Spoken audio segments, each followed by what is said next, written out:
redaktur akan melihat naskah Anda serapi apa. Kalau rapi, maka Anda telah membantu redaktur meringankan kerja mereka. Tapi coba bayangkan kalau seandainya naskah itu amburadul, acak-acakan, tidak memperhatikan kesalahan ketik dan lain sebagainya, maka naskah itu menjadi catatan tersendiri bagi redaktur dan bisa-bisa naskah Anda masuk tong sampah. Halo sahabat, bertemu lagi di channel Muhammad Subhat. Serapi apa naskah Anda? Ini pertanyaan yang penting.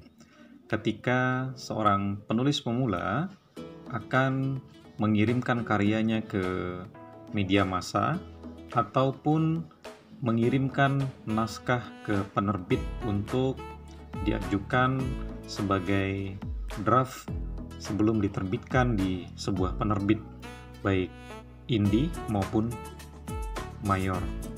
Nah, kerapian naskah adalah poin penting ketika seorang penulis melakukan proses kreatifnya. Jadi, ketika Anda punya naskah yang bagus, tapi tidak memperhatikan kerapian naskah, sama saja itu sebuah kefatalan yang sangat disayangkan sekali. Nah, bagaimana kiat merapikan naskah itu? Tentu yang pertama adalah Anda harus mengkondisikan naskah ini sebaik mungkin.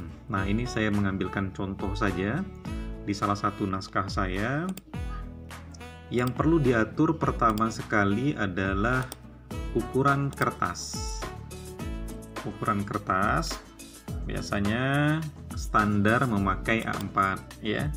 Nah, ini sudah format A4 tetapi perlu diatur marginnya. Margin naskah. Umumnya margin sebelah kiri ya, 4 cm sebelah kiri ini teman-teman, lalu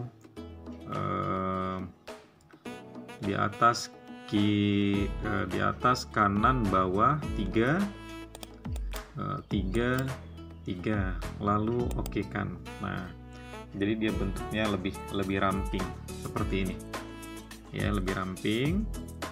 Nah, tapi ini tentu belum selesai. Setelah itu, naskah Anda dikondisikan juga menggunakan font atau jenis huruf yang bukan jenis huruf normal, tapi jenis huruf Times New Roman. Nah, ini diblok saja, lalu ambil Times New Roman. Oke, sudah Times New Roman. Tapi naskah ini masih belum rapi ya, karena ini masih belum rata kiri kanan. Nah, tentu kembali di blok. Nah, ambil ya rata kiri kanan. Nah, kalau ini sudah rata kiri kanan, tapi persoalannya belum diberikan spasi. Nah, ini belum diberikan spasi. Ya, nah Anda harus memberikan spasi pakai 1,5 spasi saja. Kalau saya sering kontrol 5, oke, sudah otomatis menjadi spasi. Lalu diatur paragrafnya, paragraf lebih kurang ya 5 ketukan, atau bisa juga Anda menggunakan setiap alinianya menggunakan tab di laptop begini ya, begini.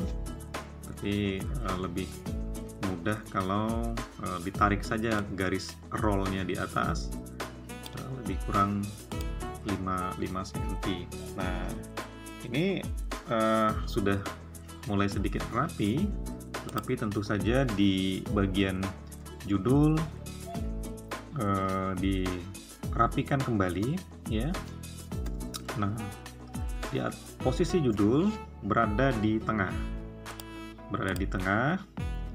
Lalu judul bisa dikondisikan lebih besar dari tag isi.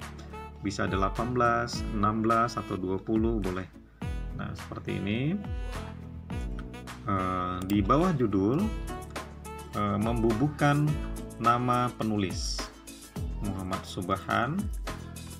Nah, di bawah nama penulis boleh identitas Anda, misalnya pegiat literasi atau penulis adalah pengamat dunia pendidikan, atau nanti ini bisa diletakkan di bagian akhir, boleh juga ya. Nah, judul sudah, nama penulis sudah, lalu isi sudah.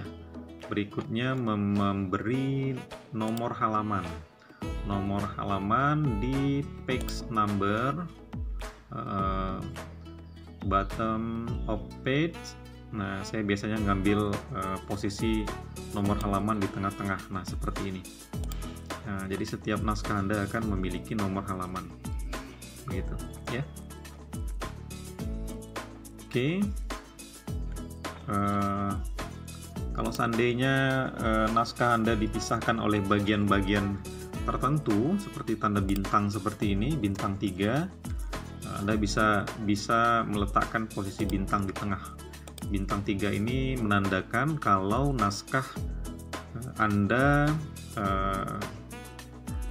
beberapa bagiannya peristiwa atau momennya berbeda. Nah, yang paling penting juga kalau seandainya Anda membuat kutipan dalam naskah atau kata asing, referensi-referensi tertentu ya yang merujuk mengambil ke naskah buku dan lain sebagainya, itu sebaiknya dimiringkan, terutama kata-kata asing. Kata-kata asing ini termasuk juga bahasa daerah atau bahasa gaul, itu wajib dimiringkan.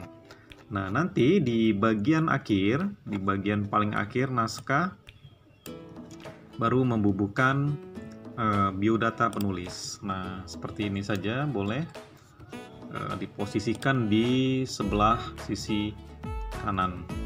Muhammad Subhan menulis puisi, cerpen, esai dan novel, bla bla bla dan seterusnya. Nah, ini dicantumkan di paling akhir. Oke, sahabat, kerapian naskah bagi saya itu sangat penting dan tentu juga sangat penting diperhatikan oleh editor baik di penerbit buku maupun di media massa. Redaktur-redaktur akan melihat naskah Anda serapi apa. Kalau rapi, maka Anda telah membantu redaktur meringankan kerja mereka. Tapi coba bayangkan kalau seandainya naskah itu amburadul, acak-acakan, tidak memperhatikan kesalahan ketik dan lain sebagainya, maka naskah itu menjadi catatan tersendiri bagi redaktur dan bisa-bisa naskah Anda masuk tong sampah. Nah, jangan sampai naskah kita yang sudah capek-capek dibuat, sudah lelah membuatnya, melakukan riset, turun ke lapangan, lalu ditulis, tetapi kemudian bernasib naas dan tempatnya di tong sampah. Jangan sampai seperti itu. Jadi perhatikan kembali kerapian naskah Anda, ya. Merapikan kerapian naskah ini menjadi faktor paling penting ketika seorang penulis, terutama pemula, menulis di laptop ataupun media-media lainnya.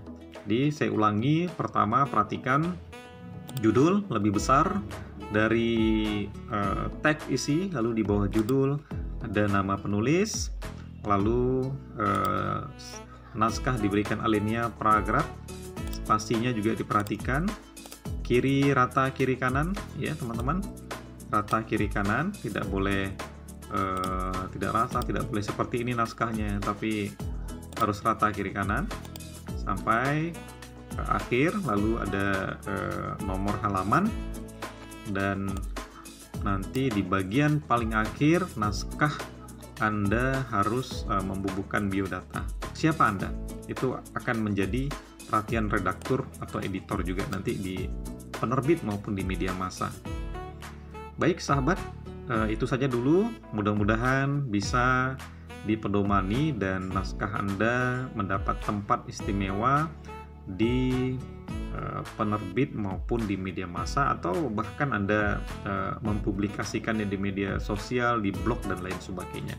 Terus berkarya, jangan lupa untuk like, share, komen, subscribe kanal ini agar terus bermanfaat dan dapat produktif membuat konten-konten seputar sastra dan literasi. Selamat berkarya. Assalamualaikum warahmatullahi wabarakatuh.